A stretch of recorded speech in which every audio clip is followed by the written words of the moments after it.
Well, welcome back, folks. Sorry for the inconvenience there. We lost the feed on Facebook because of the 8-hour time allotment. But Rory missed the 4 ball up the corner. Then Danny played a safe. And now they're going to be probably locked into a little bit of a moving game here, it looks like now. We'll see. Rory is solids, so we got 14 of you back in here, so I'm sure more people will come as they get notified. If they hit the notification bell on Facebook, you'll get notified anytime Railbird Pool TV goes live. And I'm sure if you subscribe to the YouTube channel for Railbird, you'll get notified when you go live on YouTube also.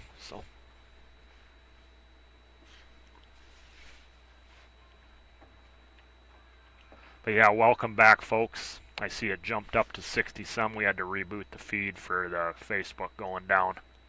He didn't miss much. Rory missed the 4 ball up the corner. Then Danny played a kind of a safe to here. So we're going to see if we're going to get locked into a moving game for the first time in the sets. So welcome back. Danny Olson is from South Dakota. I believe it's Brookings. Brookings, South Dakota. So yeah, this is a battle of the Dakotas. South Dakota versus North Dakota. Yeah, they've played quite a few times now over the last 10 years, so there's definitely no surprises between the two of them. Oh, he did, Travis. Years ago, he won this thing 2 years in a row, and then he got, I think, 3rd or 4th. He was trying to three-peat. Rob was trying to three-peat, and I believe those Canadians from Calgary came down and kept him from three-peating. Edwin Montel and maybe Kevin Cardinal. Those old school Calgary guys, not these young new, we got the new crop of Calgary guys, Joe Spence and Stephen Holm and Ben Francis. But yeah, the old school Edwin Montel, he was a heck of a player too. So Rory's attacking here. He's going to have to deal with that 5-ball. Yeah, if you're just joining us back in the stream, sorry for the inconvenience there. Facebook went down, so we rebooted the stream real quick. We're still in that same rack. Looks like Rory ran out of position where he wanted to be, so he's going to reevaluate the table here, and he's still got 4 balls on the table. So yeah, he's not where he wanted to be.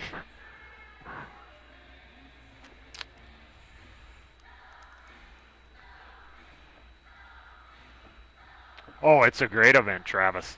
Yeah, they had youth events today here.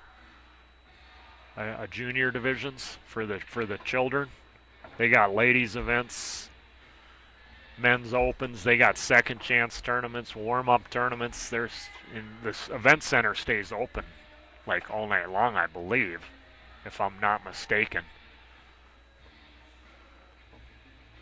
Maybe it closes. I could be wrong now. Maybe the casino isn't open 24 hours a day, but you can play. I mean, there's so much pool to be played here. I don't stay up. Once I'm done for the night, I don't stay up till 6, 7 in the morning, but playing pool all night long.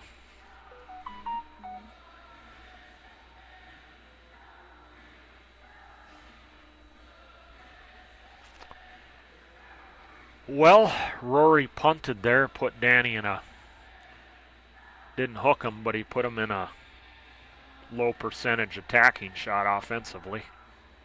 So Danny's just going to go long there. I like that. He wanted to get him on the end rail, but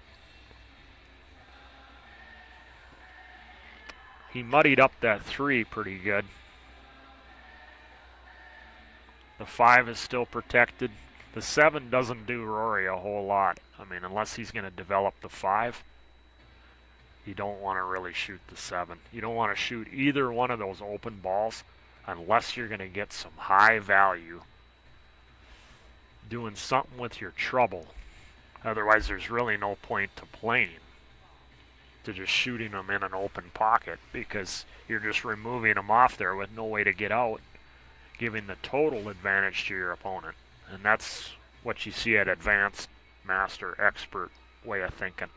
They get to their trouble early in the run out offensively, and if they don't, they try to avoid selling their flank out where they expose themselves to attack. And sometimes, but they are great scramblers too. If they get to a spot where they gotta scramble, they can still scramble, but they don't want to really employ that aspect of their game very often. They want to be in control either offensively or leave enough pieces to where they can make life difficult for their opponent. So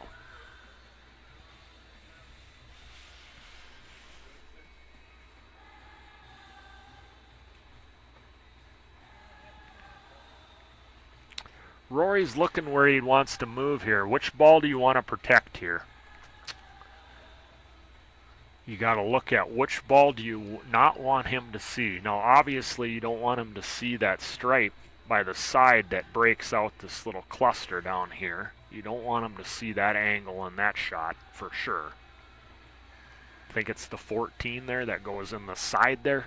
You don't want him to see that ball to do anything to develop anything there, and you really don't want him to see any of them. Even them two balls that are trapped, I don't let him see either of them directly either, if I can. I don't mind him seeing the something on the 9. It's tough. It's hard to protect. Danny put him long here, and it's very tough to protect what I'm talking about here and not give up. He can stay right on top of the 10 and freeze him right to the ball there. I mean, is that what he's looking at? Nope, he's going to pot it. So he's banking. So he's going to bank without disturbing those balls for sure. You usually don't see guys do that unless they can. In this situation, the only reason why I did that is because the bank is available and he can shoot it without disturbing the balls, I believe. Yeah. He would have loved to have had that ball roll all the way over to the rail right in front of the pocket or near the pocket. But that keeps Danny from knocking it in easily too, though. Sometimes you don't want to put the ball right in the hole because they'll just knock it in anyway. So Danny's going to go forward here. He's going to remove the 15 and then go in behind them balls. Yep, just like that. It's a good play. That's why I don't like him seeing that ball. But Rory decided to get offensive-minded there.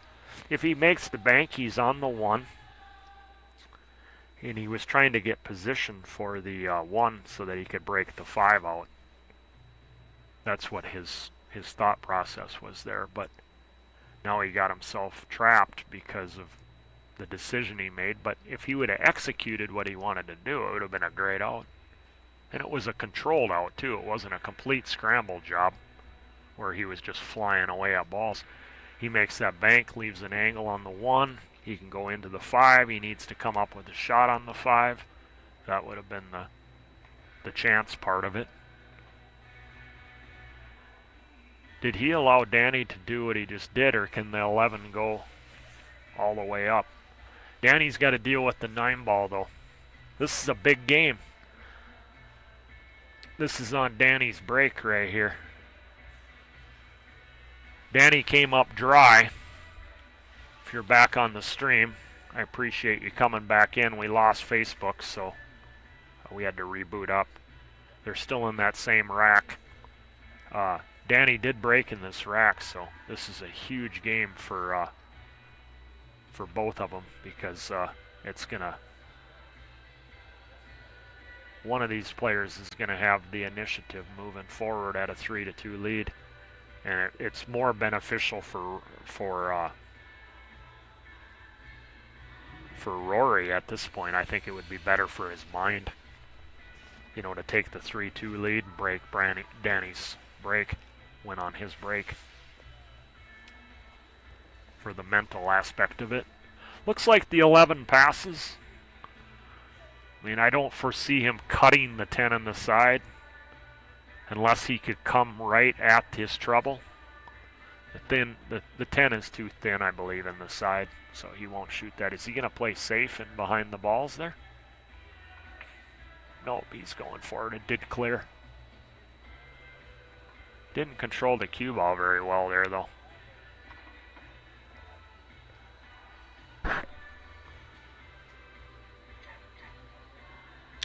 He's going to play a little safe here. This takes a lot of touch. He's going to go to the rail with the 15 and then with the proper speed, he'll have the 15 as the blocker. Did he get him? I think he did. He did. He got him. It's a good shot. It's another one of those shots you want to practice for your safety games. Little shots like that.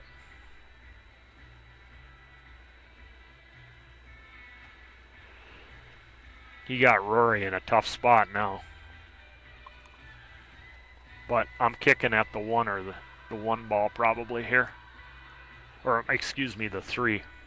I'm looking at this wrong. Yeah, the 3. If you can play the 3 and about the best he can do, unless he makes it, which that doesn't do him a whole lot of good, is just try to die the cue ball right onto the bottom rail after you hit the 3.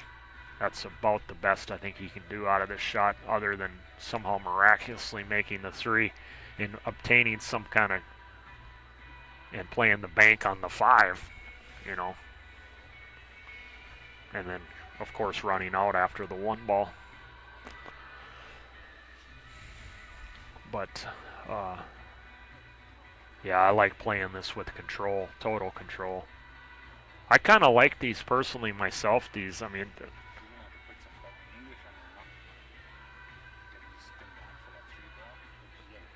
I like playing these control kick shots because I grew up playing when I was younger, when I first got into leagues. You know, you're talking 25 years ago. It was 3 consecutive fouls was a loss of game. So I learned a lot about kicking back then when you had the 3 foul rule. Finesse kicks and slow kicks. Oh, he didn't want the double hit. He had the perfect speed to die onto the rail like I was talking about, but the 3 ball came back up there and spoiled the show. But Danny's still got to deal with the 9 and the 13 though. But he's got better cueing now. Rory wanted that ball on the rail so that it would hamper his cueing of the cue ball. I think he can cut the 10 now and go right at the balls, and he'll have the insurance. If that 10 cuts now, I'm going right at my trouble now off this 10 ball. We'll see if he can find a good line here. He's setting himself, getting aligned, getting down on the ball. Let's see if he can find that line, folks. He's going right at his trouble ball. 13. He got the 13 out of there. He hit the 8 going at it, but he got one of them out of there. And now the 9, actually, you can get on the short side, but he's way out of position. He can float the 13 in now and come across for the 9. I mean, or he'll play that little ticky-tack safe that he just played, where he bunts the 15 and uses the 15 to block the cue ball. So it's one or the other, I envision. I don't think the 9 passes the 5, I don't believe. He's looking at the 9 though, so I don't know. I think he shoots the ticky-tack safe with the 15 again. Yeah, he's doing that. It's that or the 13 and float across for the 9 for the short side. And he didn't have to play it nearly as soft that time because he had the 8 as the blocker this time. So it played way easier than the last one he tried. He got a good one here. Rory doesn't have he's going to have to kick at the 1 obviously here and just defend himself. I would call it in the lower pocket because if I flush it and come down for the bank, I can get out, because at this point you're not really, there's really no defense, so You just might as well call it. If you come up with the shot, you come up with the shot, and if you hang the ball or block the pocket for the 13, you block the pocket. But yeah, he's looking at the bank right now if he makes the kick. But yeah, you might as well call this. Keep that in mind, folks, for beginner players out there. I mean, it's a tough shot to make it, but you might as well call it in case it goes. I mean, you have no defensive position here on Danny, so.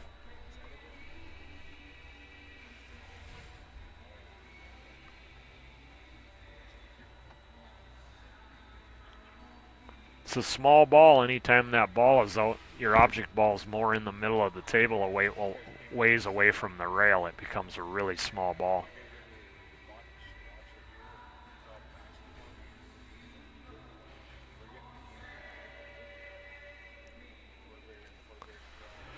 If you're just joining us, welcome back to the stream. We had to boot it back up because Facebook went down. We wanted to have both Facebook and YouTube, so apologize for the.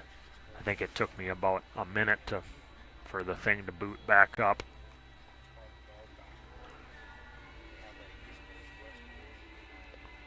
Very dramatic. We're still in that same rack that we had from the time we had to shut down. Oh, he hit it. Look at this, folks. He didn't get down far enough, though. The bank, he can't play the bank, though. Does he have the 3 rail in the opposite side? I think the 9 is even in the way for that. For the old 3 railer in the side. Oh, what a heck of a shot he almost played there. If that could have carried through a little bit more, you would have had you're talking maybe 6 more inches, and then he would have been banking away from the 5, and he would have been able to make that ball.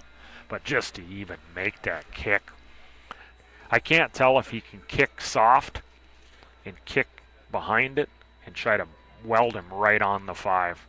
So he got Danny over there to check to see if it's frozen. They're going to determine whether that ball's frozen, and I'm thinking Rory's going to slow kick and try to go right on the 5 here. Or if he can, he'll remove the 5 out of there and bury him right on the 9 and try to trap him. I don't know if that lays there. If he can bunt the 5 off the rail and put him right on the 9, he'll trap him because the 5 will be right out, and then Danny will have a tough time. Otherwise, he's going to have to leg kick this right on top of the 5 ball.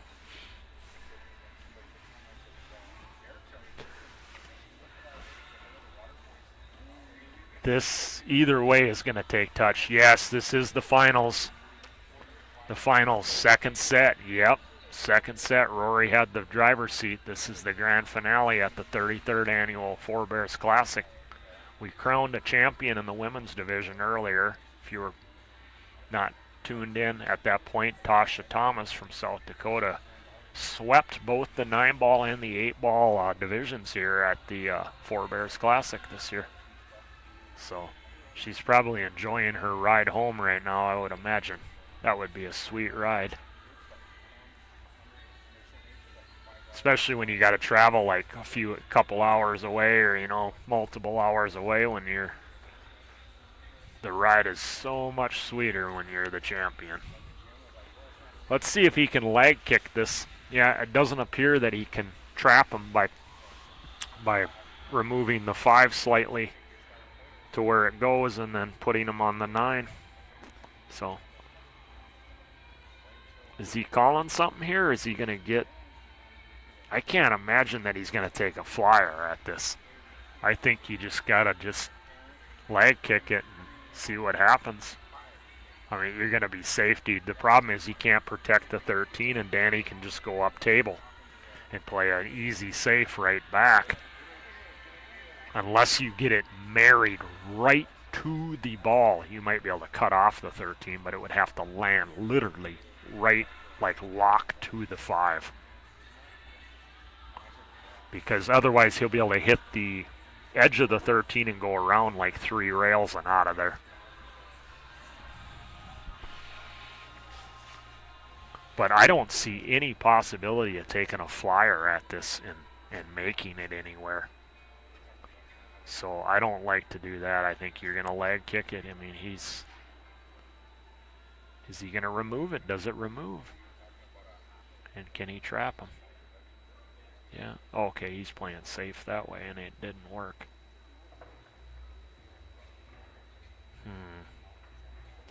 That was difficult, what he was trying to do. Especially if that ball is... Maybe it was froze to the rail. Maybe they determined that it was frozen, and that's why he couldn't play the leg kick. Because if that ball's frozen like that, that shot that he just played is so difficult because you get that extra little collision and it throws it offline, and the cue ball doesn't do what you thought it was going to do because the 5 just ricochets it right to that pocket like that. And now Danny's got the short side 9 ball here, and he's got an automatic ball sitting in front of the side. So all he's got to do is concentrate on putting this ball down.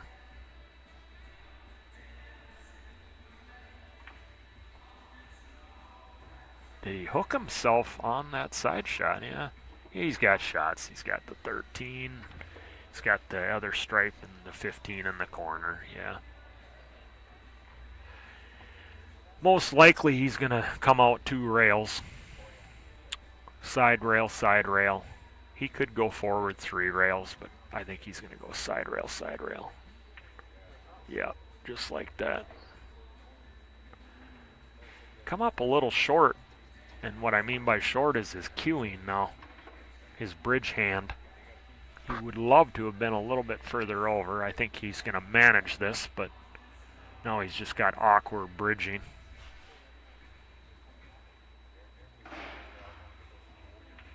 He was able to stay really level. And notice how he got as level as he possibly could to execute what he needed to execute there. So that you want to keep that as a tip when you don't only elevate as much as you need to accomplish what you're trying to accomplish.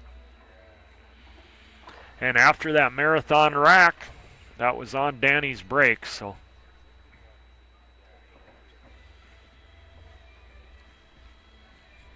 Danny takes the 3-2 lead. Oh, yeah, you're welcome, Josh. Yeah, I love pool. I love this. I love watching pool. I wouldn't say as much as I like playing it, but it's pretty close. I mean, especially this kind of pool here.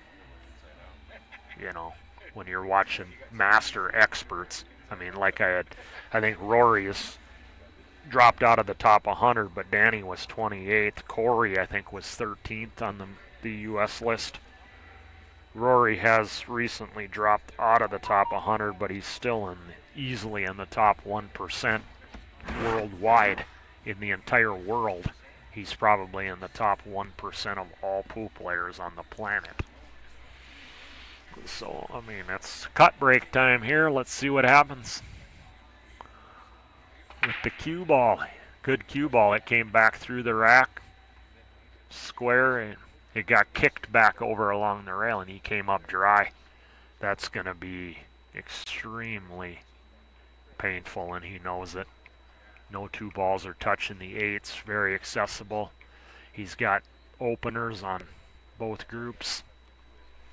Very ominous if you're in the Rory camp, but if you're in the Danny camp, this is exactly what you need here to inch forward closer to the championship jacket. And I don't believe Danny's got one of these yet.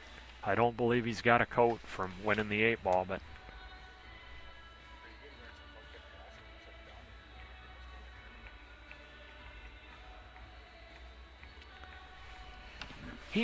let me think here now. He might have won it 3 years ago. I know he was in the final back-to-back. Did he win it? He might have won it the year after Corey beat him, so he might have already won one. Yeah, solids. Oh my goodness. Solids look just absolutely beautiful.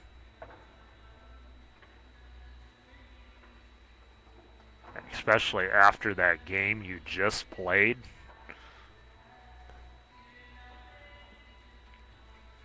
Because they're extra beautiful where your stroke, I mean, sometimes they're good but not this good, and your stroke can be affected by all that, what you were just going through in that last rack, but that isn't going to be the case here. These just lay absolutely gorgeous.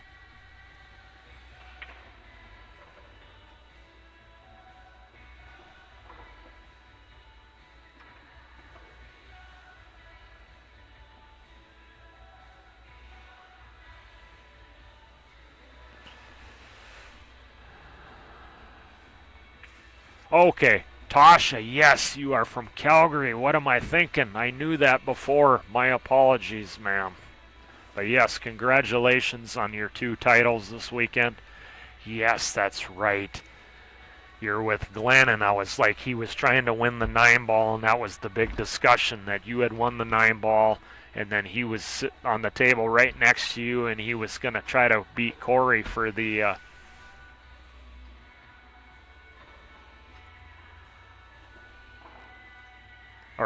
Danny, excuse me, for the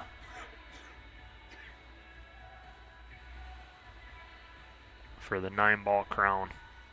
Yes, that is so true. There it is. Pretty easy run out for him after the dry break. Fully expected.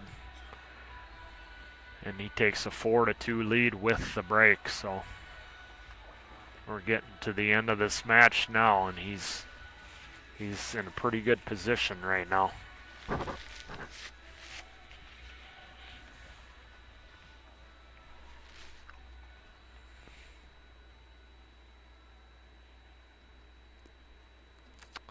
Yep, 2 out of my 4 losses this year were to Danny. Once in the 9-ball and once in the 8-ball, and I got 9th for $250 cash in the 9-ball, and I got 7th in the 8-ball for $700.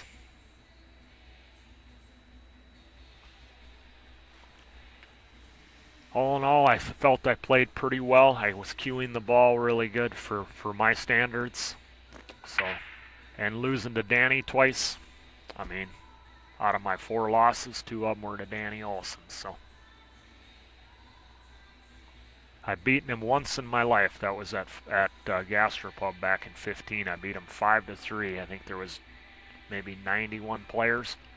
And then in the very first round, and then he came all the way back through the tournament in a straight double elimination, no redraw, and he double dipped Rory, double hill in the final. Eric Horlifson from Canada was there also that year.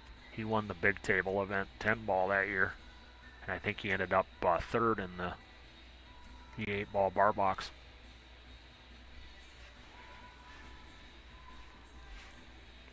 So that's big for Rory there, a dry break back.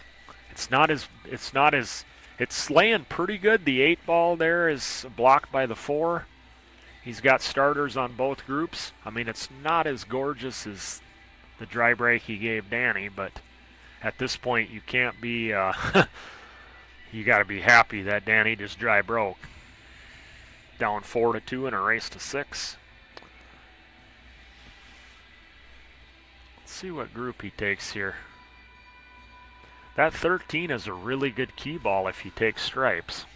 So solids aren't bad. He's looking whether he's got this 15. But yeah, if he takes stripes, definitely he'll be using that 14, and that 13 will be his end run pattern. The 14 will get him good on the 13 to play for the 8 in the upper left if he takes stripes.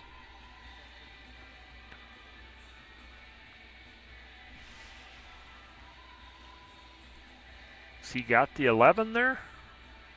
The 3 doesn't go in this lower pocket, so that's why he wants stripes, because the 3 does not go here. Now, the 3 will go in the lower left. Once you clear the 7 out of there, the 5 leads to the 3 in the lower left nicely. So that's, but he really wants stripes here for some reason. He hasn't even bothered to even look at solids yet.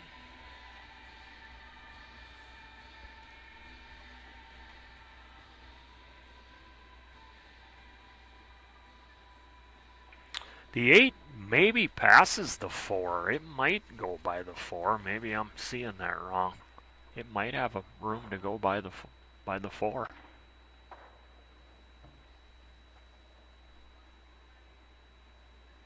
Maybe that's why he wanted stripes really bad, because it has that extra pocket there. Then he doesn't have to use the 13 as his key ball necessarily.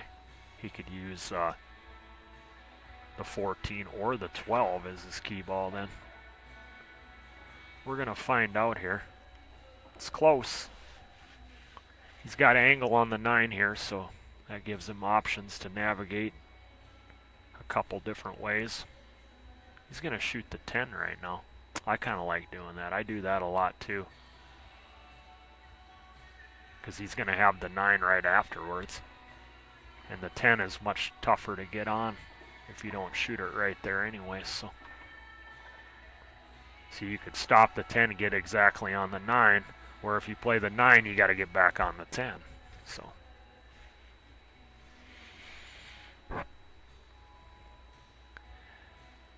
one thing about that is his bridge hand, once again, he's reaching. His bridge hand is going to be a little awkward, so that's going to affect his stroke, you know. So he's stressing a little bit here, but he's going to have to dig deep if he wants to win this tournament. He's going to have to dig deep here and deal with it. It's not stress-free, but yes, there is a Calcutta in this event. Danny Olson, pick of the field, 6,000. Rory Hendrickson went for $3,000. Corey Duell, who ended up getting third, went for 4,500. Now, Danny and Corey didn't buy half themselves. There's just, you know, putting up 6,000 to win 8,000. I think the total was around 20 grand for total prize in the men's 32. So 40% of that's close to, well, it'd be 8,000. So putting up 6,000 to win to net 2,000 is not a very good deal. And Danny would have had to put up $3,000 to win $1,000. That's just not good math. Not in a bar box race to 6 with this field. So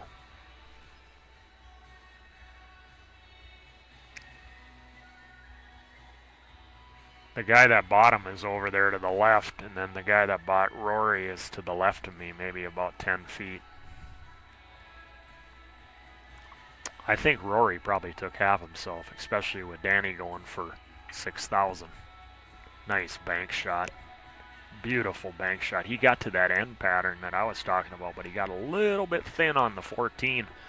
But that was a heck of a bank he just played right there with control to get through those balls and not disturb any of them. Very well played. He might have to brush. He might have to go into the 13 and push it towards the pocket. I don't know if he can hold it or not. We're going to find out. Very well controlled. Look at that. Finesse. The finesse stroke. He definitely finessed that one beautifully. He played my end pattern.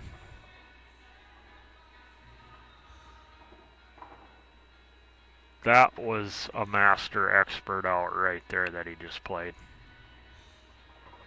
With the control, you know, the pattern, I mean, the balls weren't in the worst spot in history, but to do it with the control that he did it and really not be out of line a whole lot, or hardly at all, just fractionally, you know, just a hair here and there, but he's going to take another break here. It's his break. I think it's, yeah, he stole one back off of Danny's break there, so that was a huge, not just for the score line, he didn't want to be down 5-2, but it happened to be on Danny's break, so.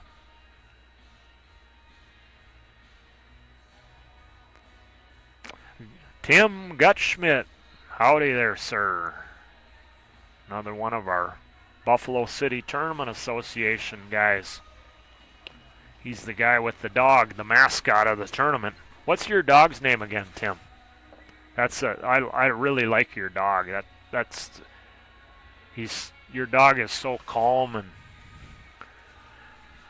just enjoys the people there, and that's one of the highlights of the tournament, believe it or not. Yeah, you don't see a pool tournament with like a mascot, like a dog like that, that's well behaved, a well behaved dog.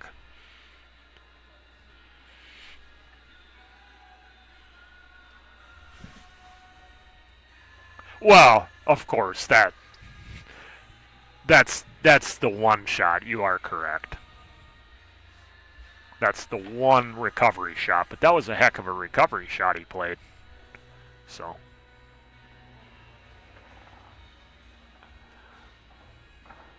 I stand corrected. Thank you very much.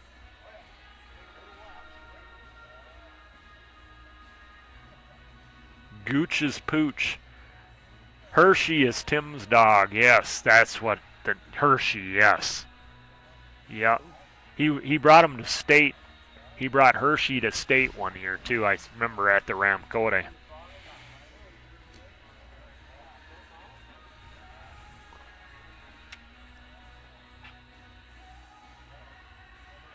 My feelings on the Mike, the bar box. If I had to make a rule, I would say I wouldn't allow them. If I was the dictator of this tournament, which I'm not, and there isn't a dictator of this tournament, it's a committee of members that there's a committee that formed this tournament, and they go through the rules. If I was a dictator, I would say they're not allowed, but if they're allowed, I'm going to use them because my opponents are going to use them. Especially bar box 9-ball. You know, I think it just makes it more of a chance, but it makes it equal for everybody. I mean, if you want to use them, I mean, it definitely gives better racks, but I think it makes it a little easier, too easy for 9-ball. You don't get as much play. You know, you can get a lot more packages together, but we are doing alternating break though, so one guy can't just soft break and run every rack out in a row easily, you know. Yep, there was dark mode 32. That is correct. 32 player redraw. So there was 4 flights. If you go to mpapool.com, I'll stick that in the chat here. mpapool.com. You'll find all the brackets from this year's event. You pull up that link. You'll be right there at the top. You'll see the Four Bears event, and then there'll be a little looks like a tournament bracket icon there, and you just click that and it'll take you right to the page that has all the different brackets, and you just hit whatever bracket you want to look up. You can check people's MPA rating out, whether they're master all the way down to D. You got D, C, B, A, double A, master. You got all the way up to pro, actually. I think 730 Fargo rate and above is a pro in MPA. If you scroll down to the bottom of that home page, you'll see a little thing that lists what the rating criteria is as far as the slots for Fargo rating and CompuSport. CompuSport ratings, there's one for that too. You could, exactly, Zeb, you could set up the 9 on the spot. And actually, Danny actually suggested that. He suggested to me when I talked to him, put 9 on the spot, and then he said have a really tiny break box where you're only 1 diamond out from the back rail, and then I forget how many inches he said from center, so you're forced to break off the rail. He said that would be decent that was his thoughts on a template for bar box. Yeah, they had 10 ball the last couple of years. I'm not sure why I didn't ask anybody why they went back to 9 ball. maybe quicker. It's possible it just goes. It's definitely a faster paced game, 9-ball. And the locals are more familiar with 9-ball. So Rory with the cut break here, he just stole one off of Danny's break in the last rack. So he needs to really come up with a good outcome on this break shot here. It's a race to 6 alternating break. He got a ball down. See what happens here. The 8-ball's out by itself. Look at that first. What shots does he have? He has shots on both groups. There's no 2 balls touching. So that's a very decent outcome for him there. And he's got an insurance ball with the 1 in the side. So yeah, that definitely, he definitely got a good outcome on that one. He's going to be very happy with this table here. Chance to tie it up here. It's not the most advanced. Let's see if he can navigate his way through it. He needs to get out here. He doesn't want Danny on the hill off of his break. This was his break. Danny gets to the hill on his break. He's in big trouble. Danny has 2 out of the 3 remaining breaks. That's a tough spot to be in. If Rory wins this game, then it puts pressure on Danny's break in the next rack, because Rory would break the next one after that. So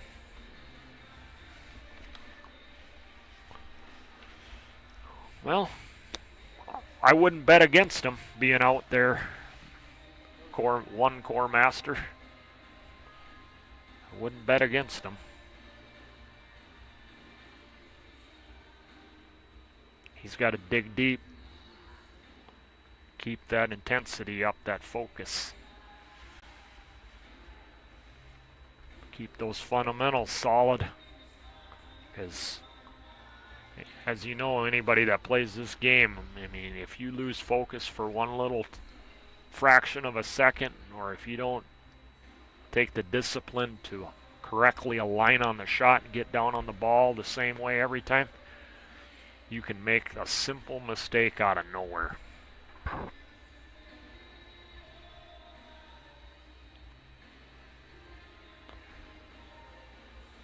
So he must not like that 2 ball. That's why he's taking the stripes. He doesn't care for that 2 ball. So he'll take the 13 now while the getting's good, I believe.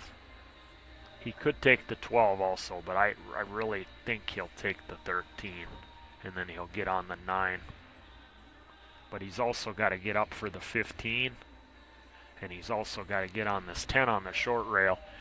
And there's some solids in the middle of the table here. You know, you got the 4, you got the 6, you got the 3, and the 2 that are at least 1 diamond off the rails. So that's going to make him have to have a decent pattern and a decent cue ball here. He's not going to be able to get all over the place and get wild.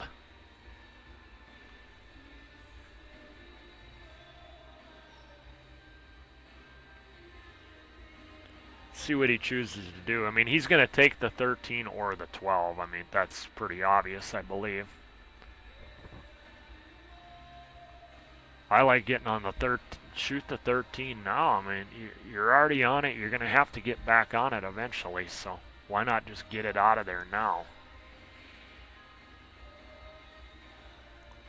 And if you can bump the 1 ball in and the same, get rid of that ball off the table, and then get on the 15 right now. Because otherwise he's going to have to transition from this end back to the 15 with all that traffic. We'll see what happens here.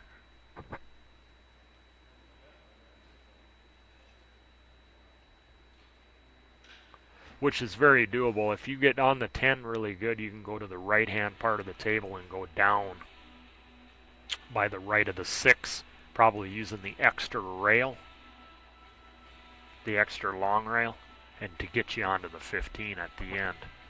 But you got to get a good ball to get on the 10 to do that. But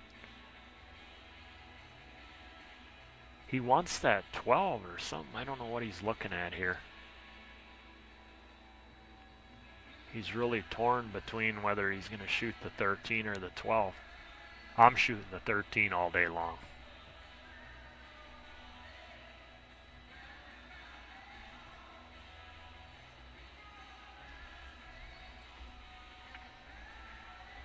Yeah, he tried to knock that ball in, and now he's going to be elevated over it. If that ball would have dropped, then his cueing would have been so much better for the 9 ball. I don't know if he's going to be able to shoot the 9 now. It's too brutal to try to control the cue ball, being elevated, having to punch it. He can shoot the 12 or the 14, I believe. He's definitely got the 12 ball. But now he's going to have to get back on the 9 somehow, which I think he can come for it now, I believe. He could go down for the 10 and then use the 9 as his out too. He wanted to be full on the 14 there so that he could drop down for the 10 and then go up for the 15 and then play the 9 at the end. And he would have been out that way, but I don't know if he can go to the right rail off this 14 and slide down for the 10 or not. He might put that in and slide 2 rails around, back up for the 15 maybe. You know what I mean? Come tight into that corner. He could. Yeah, he did. He got on the 9 by haphazard. He's perfect for the original plan that I was talking about. He can float down now with the 9 onto the 10 and play that 2 rail on the right-hand side of the 6 and get on the 15, and he did it by chance. He was trying to get on the 15, I believe, and use the 10 as his out ball. After he gets straight in on the 9, he would float down for the 10. He wants some angle here. I think he's fine. He can go forward 2 rails between the 9 and the 4 too if he has to. I don't think he can go up to the right of the 6 anymore. He's got to come 2 rails through that gap. Yep, just like that. If he would have had more angle, he would have floated down to the right of the 6. But he'll shoot the 8 in the upper left. He's got to avoid the 6. Don't let the 6 ball come into play. He might come back out to the center of the table and take the 8 in the right-hand pocket as he's the same pocket he's shooting in. That way he takes the 6, any chance of the 6 getting funny. Well, yeah, it didn't get funny, but you get what I'm saying. I mean, he didn't figure to get behind the 6 there.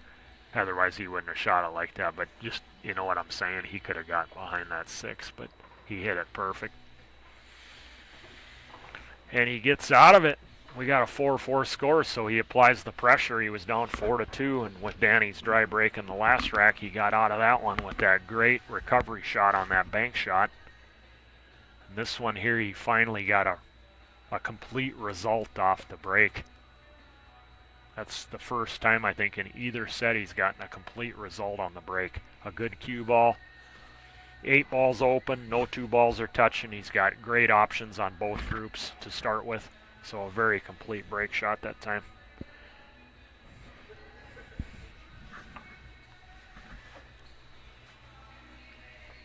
Possible 3 games left here, folks. This is big money we're talking about here for this Calcutta. I mean, the guy that put up $6 grand for Danny, and he didn't take half himself. I mean, he's not breaking even. He's not making any money if Danny doesn't win this thing. He's only getting $2 grand on a $6,000 wager. He's only going to net $2,000 roughly. Cut break once again. Good action on the balls. Look at this. Another one of those almost complete pool breaks. The 3 and the 2 are a little bit goofy, but for the solids, but 8 is a little bit covered there by the 6 and the 5.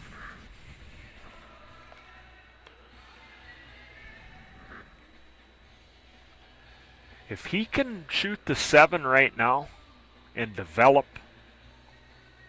the 2 and the 3 and hold for his insurance. That's one option for solids. Stripes are also laying very good. You don't have to bump nothing.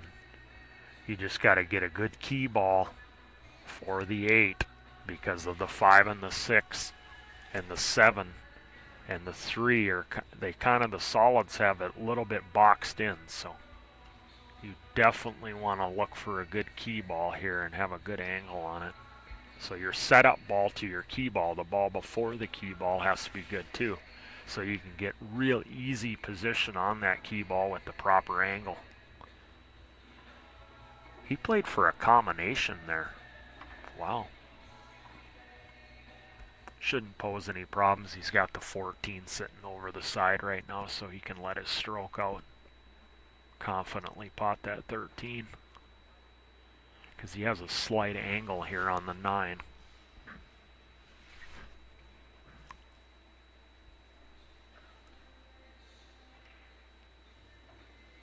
Yep, he played up for the 14, letting his stroke out, making sure he hits it with confidence.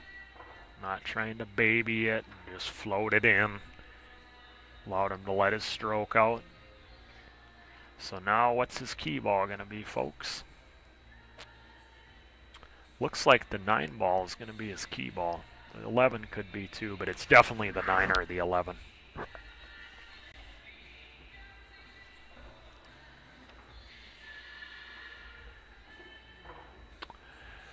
My prediction is probably the 9, and then he's going to play the 8 in the left-hand side or the top left corner. I think that's pretty obvious.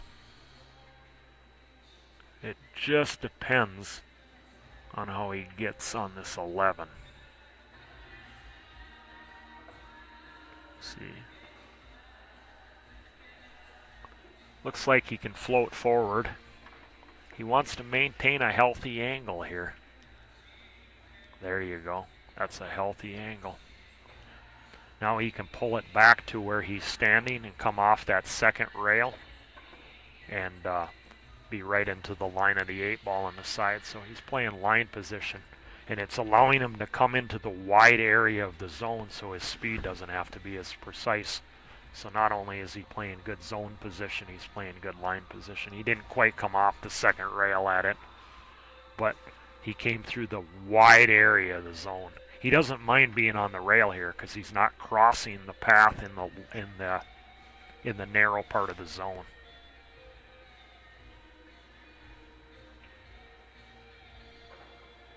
Good break there from Danny and good execution on mopping it up, taking advantage of a good break shot and good outcome.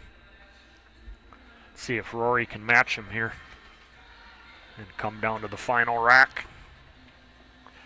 Am I still in? Oh yeah, I'm still in. The winner plays me. No, I got 7th place, Jeffrey. This is the championship match. Men's division, I got 7th this year. Close to, I think, 90, maybe 100 players, something like that. Between 90 and 100, I believe. Right around 90, I believe.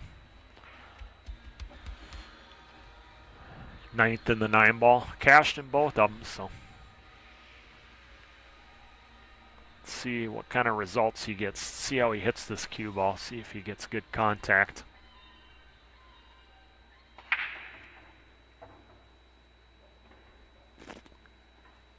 Got the balls down, but he didn't get the cue ball free now, so it limits his options here. The 8 ball is down, so he's got to determine whether he wants to spot or re-rack it.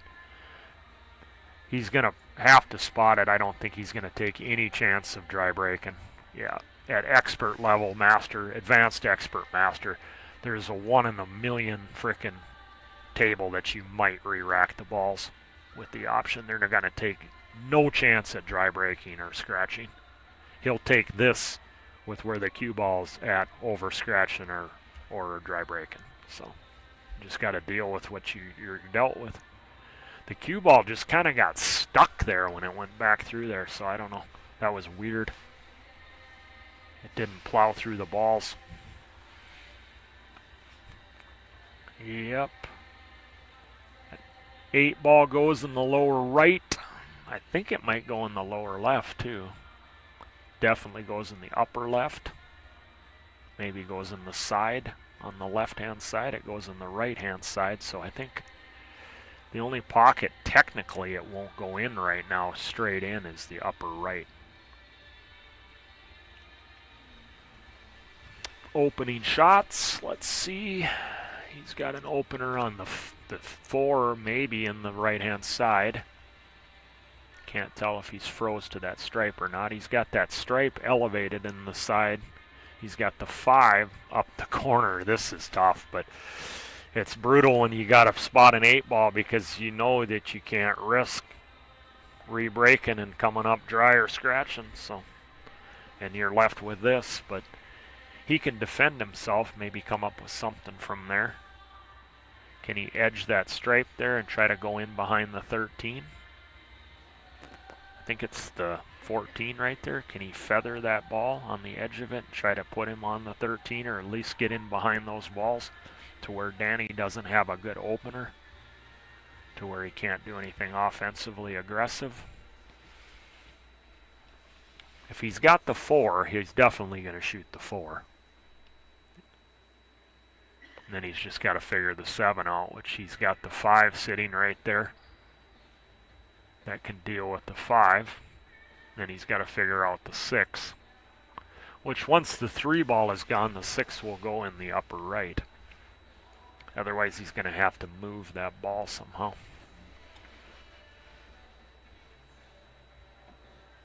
But first things first, what's his starter? Does he have the feather shot? Yeah. Does he have the 4? If he has the 4, he's taking solids. If he doesn't, he has to play the feather shot. I don't think he shoot the elevated shot on the 5 with the slight angle going towards the pocket. He played a little feather shot off this stripe here and put him in behind the 13. But if he's got the 4, he's shooting that. What's he looking at here? Does the 15 go? He's looking at it. Yeah, if the 15 goes, then the stripes are actually laying not bad, because the 12 goes right now, or it will go at some point in the side, I believe. I didn't think there was any chance to make the 15, but he's down on the table. He can tell if he's got any gap at all there. Because if they're froze, if they're really, really close together, that ball's going to throw forward a lot. It's going to throw forward because you're pushing that direction. So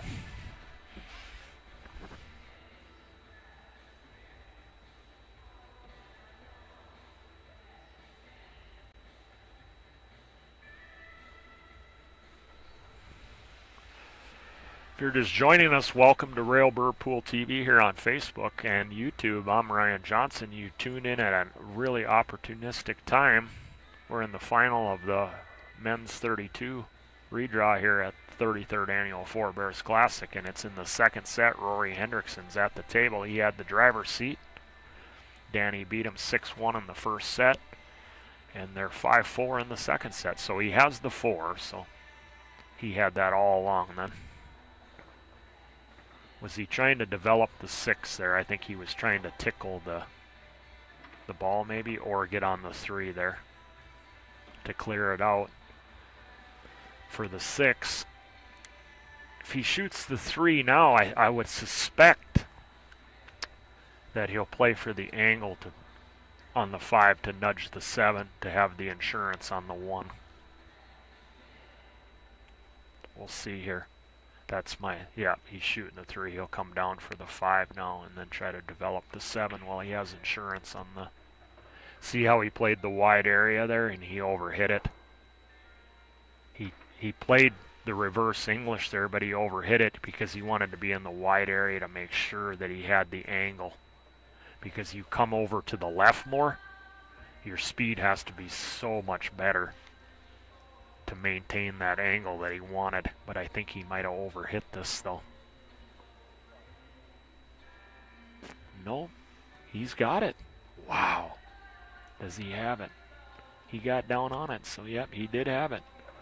Where's his insurance ball? Wow, he got it about as bad as he could have went into those balls. He didn't get me. He wanted to catch it full. He needed to catch it full. He's in big trouble now. He needed to catch that stripe full so that he had the one ball straight in.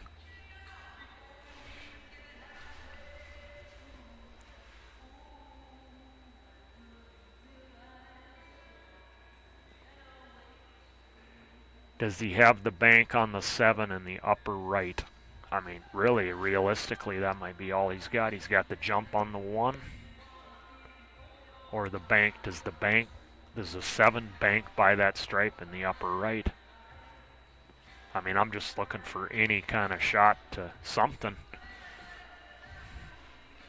I mean, you're not jumping to the 6 ball. There's no way he's doing that one. I mean, that's a possibility, but that one's not going to be done there. It's either jump the 1 or... Because he can't even go rail first on the 1.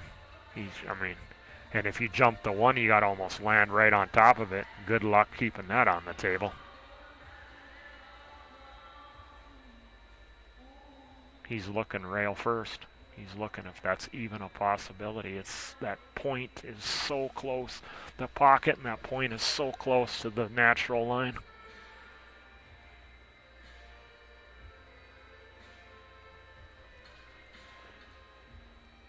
You can guarantee he'll get down about another 7 times before he makes up his mind. He'll have you fooled thinking he's going to pull the trigger. That, obviously, the 12 don't bank. He hasn't even entertained that. Or, I mean, the 7 by the 12. Yeah, I think the 12 is covering the corner bank. He's looking at that now. A combo, maybe? 7-1 combo. Yeah, I think the 7 covers the bank to the corner, so...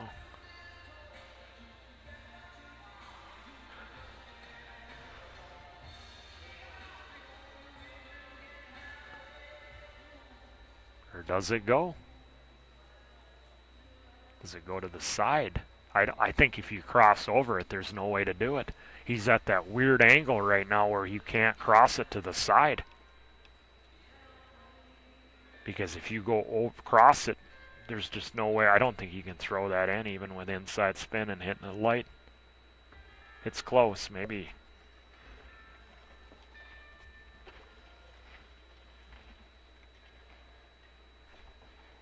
Yeah, 9 makes, you are correct, Zeb. The 9 is a big pocket down there for it, but does he stiff it? He's at a weird angle where he can't even stiff that ball.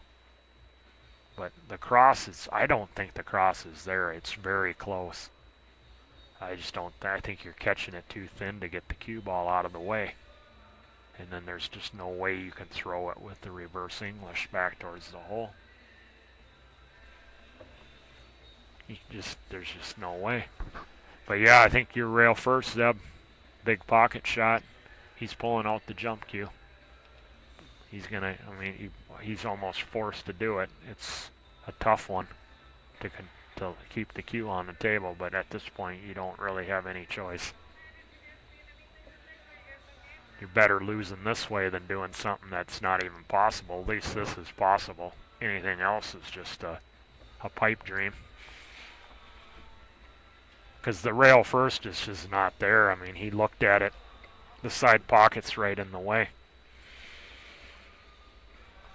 I mean, you could mass say it, but I don't think that's even really legitimate. But let's see if he can pull this off. This would be the shot of one of the greatest shots in Forebears history. If he pulls this off.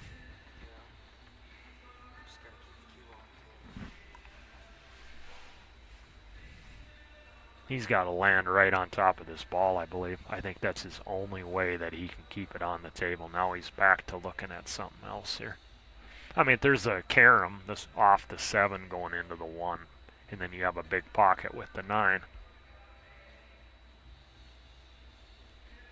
You can carom the cue ball off the 7, go at the 1, hoping you have a big pocket there.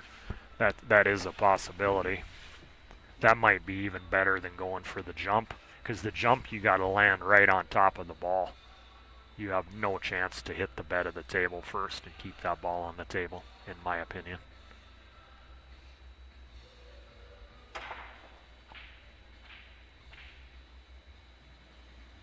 Yeah, it was just whatever he decided to do was going to be tough. Danny's going to take his time out now on his inning and gather himself. Go use the restroom. I suspect he's going to start with the 15 ball here when he comes back. That's the stripe just to the left of the 8. But we'll see what he chooses to do. But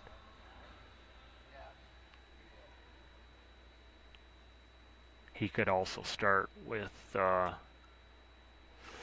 think that's what he's going to end up doing. But he could take the 11 also. So, but I really think he'll take the 15 when he comes back. But we'll see. You want to get rid of these 4 balls right here around the 8. The other 3 balls are immaterial right now on the run out.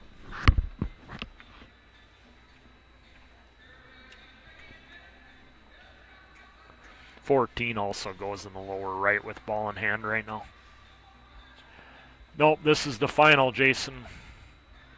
Corey got 3rd. He got 3rd in both events.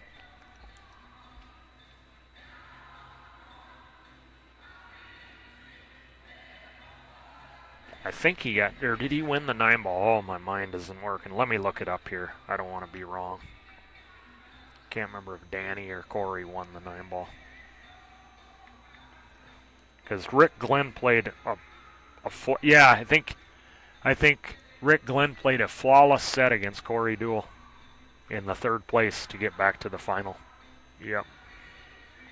Yeah, that's the one where he shot at 1,000, and in my eyes, he shot at like position-wise potting, and yeah, he didn't make any safety, no errors at all. AccuStats. Let's see here. 9 ball, open singles 9 ball.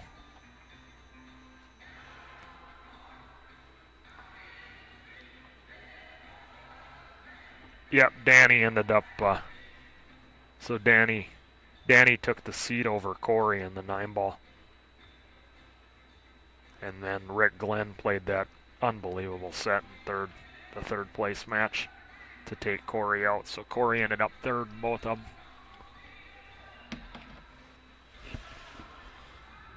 Yeah, Danny's going for the sweep. Tasha Thomas took the sweep in the ladies. She won the 8 ball and the 9 ball.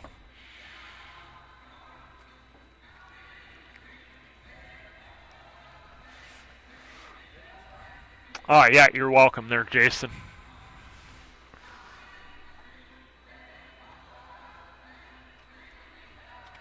See if my suspicion was right. He's going to take the 15, but we'll see. He's dealing with these 4 balls for sure.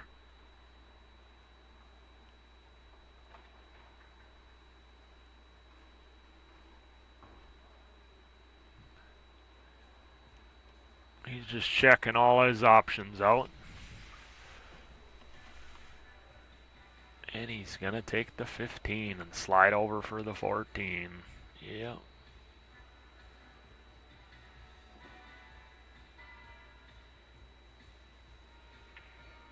He moved the 8 so that he could open up the 11. That's what he tried to do. He tried to enlarge the positional area for the 11 and the 13. If he doesn't have the 11 here, if he doesn't, he's got a little work left. If he has the 11 now, he's clean sailing, but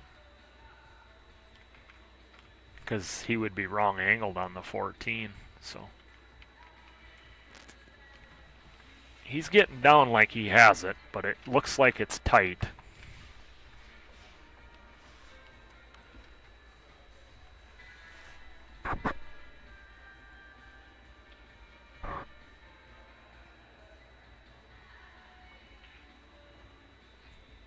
Yep, there it is. He got straight Or, nah, I think he can go 2 rails out on the 13.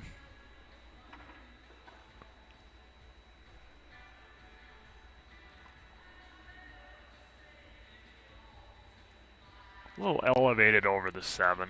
It isn't really going to hamper him a whole lot because his speed doesn't have to be great. You know, just keep it off the rail, you know. There's one of those instances where when I talk about a complete pool shot, your speed can be a little bit off. Your cueing doesn't have to be, like, phenomenal to get what you need there. So just make sure you don't miss the ball. Keep the ball off the rail.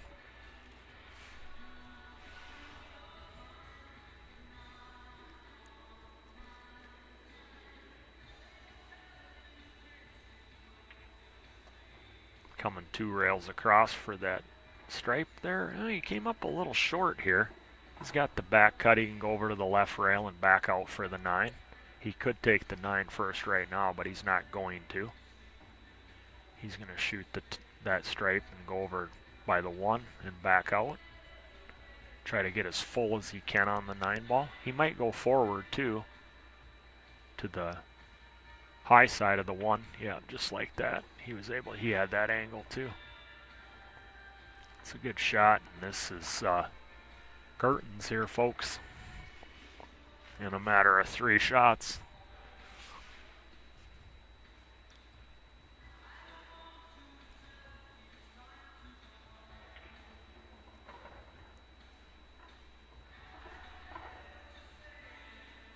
The Calcutta, Corey went for 4,500.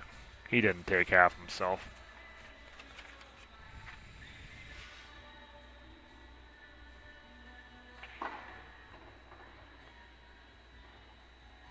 Perfect. Punched it down nicely for a nice stress-free 8 ball for the title. There it is. Danny Olson takes it down. Rory comes walking back into the arena to shake his hand. He exited from the arena. That's Danny's first win here, right?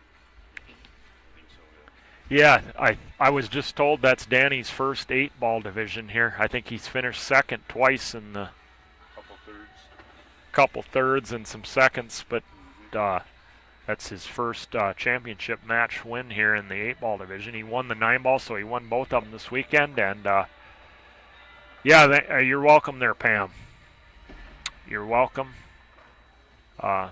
Thanks everyone for tuning in to Railbird Pool TV. We appreciate all the likes and the subscribing to the YouTube channel. I mean, we're not full time, but everything's appreciated. And until next time, this is Ryan Johnson signing off. I think Railbird will be at Sydney next weekend. I won't be there, but I think they will be streaming at Sydney, Montana next week. But for now, I'm gonna be done, and hope you guys all enjoyed it. Till next time.